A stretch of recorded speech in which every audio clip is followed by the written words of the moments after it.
یہ مجھے بہت غصہ آتا ہے جب لڑکی پہ تو چلو بیچاری پہ زور چل جاتا ہے لوگوں کا, وہ کمزور ہوتی ہے, لڑکے کی زبردستی کیسے ہو جاتی ہے شادی؟ کمبخت جب تجھے پسند نہیں تھی مت کرتا, ہاں اڑ جاتا, مردانگی دکھاتا. میں نے 2-4 دن پہلے کسی ایک ایسی بیٹوں پہ کہ یہ آنے والی بہوؤں پہ بھی ظلم کرتی ہیں. پھر کیوں ظلم کرتی ہیں؟ اس لیے کہ بیٹے کو ایسا غلام بنا لیتی ہیں کہ وہ کمبخت اپنی بیوی کو بھی اس کے حقوق دینے سے پہلے نا اپنی ماں سے پوچھ رہا ہوتا ہے, یعنی اپنی بیوی کو بھی اس کے جائز حقوق نہیں دے رہا ہوتا, وہ اتنا ڈرتا ہے ماں سے. بیسکلی مفتی صاحب یہ کہنا چاہ رہے ہیں کہ وہ ماں کے بات کو تو مانے پر بیوی کے حقوق کو ضائع نہ کرے. کچھ مرد بیوی کے حقوق کو ضائع کر کے ماں کی بات کو سنتے ہیں, اسے مما بوائے کہتے ہیں. آگے سنیے.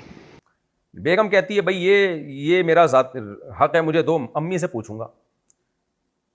بھائی یہ فلاں جگہ آپ کا نکاح کرنا چاہ رہے ہیں ہم, اچھا رشتہ ہے, امی سے پوچھوں گا. ہر چیز امی سے. تو خود کیا کرے گا تو, خود کیا کرے گا؟ تو ایسے مردوں پہ ان کی بہنیں, ان کی مائیں اتنی حاوی ہوتی ہیں کہ پھر وہ آنے والی لڑکی پہ ظلم کرنا شروع کر دیتے ہیں. مرد کو اللہ نے مرد اس لیے بنایا ہے کہ وہ ہر جگہ اسٹینڈ لے سکے.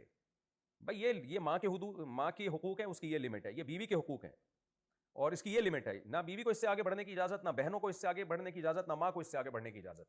اللہ نے عورت کو آدمی کے حوالے کیا ہے, یعنی بیوی کو مرد کے حوالے کیا ہے. اللہ کو پتا تھا مرد ہے تو یہ اس کے حقوق پورے کرے گا, اپنی ماں کے بھی پورے کرے گا, اس کے بھی پورے کرے گا, اور کسی کے دباؤ میں آ کے کسی پہ ظلم نہیں کرے گا.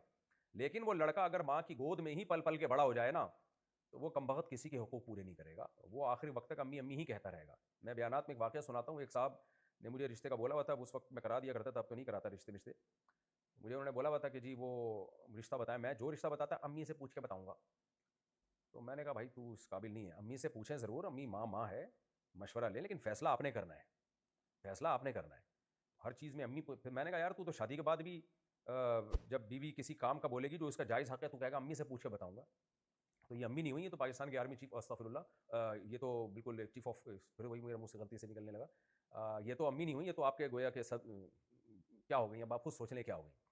تو امی کو امی سمجھیں, امی کو امی جیسے حقوق دیں, لیکن مرد کو اللہ نے مرد اس سے بنایا جب وہ عاقل بالغ ہو جائے تو کچھ فیصلے اس نے خود کرنے ہیں. تو اس لیے شادی کرا دی اور آپ نے کر لی, اب آنے والی لڑکی پہ آپ ظلم زیادتی کر رہے ہو, وہ بھی 4 سال سے. تو اب آپ کی سزا یہ ہے کہ میرا تو مشورہ یہی ہے کہ بھگتو آپ. سال کے بعد اس لڑکی کو طلاق دیں گے, اس کا بڑا مسئلہ خراب ہو جاتا ہے. پھر بہرحال طلاق دینا ناپسندیدہ ہونے کے باوجود جائز ہے, لیکن ناپسندیدہ ہے. شرعی طریقے سے اگر دی جائے تو حرام نہیں ہے.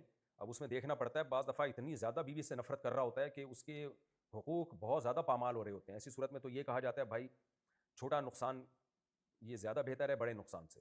تو ایسی صورت میں تو ڈیورس دینا زیادہ بہتر ہے کہ اس کی زندگی تباہ نہ کرو, کیونکہ اس میں رکھنے میں زیادہ برباد ہو رہی ہوتی ہے وہ.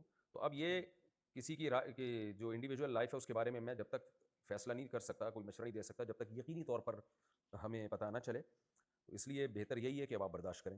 میں تو یہی مشورہ دوں گا. باقی اپنے حالات بتا کے کسی اور مولانا سے یا کسی سمجھدار آدمی سے جو آپ کے قریب رہتے ہیں ان سے دوبارہ مشورہ لے لیں. اس سوال کو میں نے ذرا طول اس لیے دے دیا ہے جواب میں, ٹائم اس لیے لگا دیا ہے کہ یہ بہت زیادہ پوچھے جانے والا سوال ہے, اور آج کل گھروں میں یہ بہت ہو رہا ہے کہ زبردستی شادی کرا دی, پھر بیوی سے محبت ہی نہیں کر رہے ہوتے, اس کی زندگی تباہ کرتے ہیں.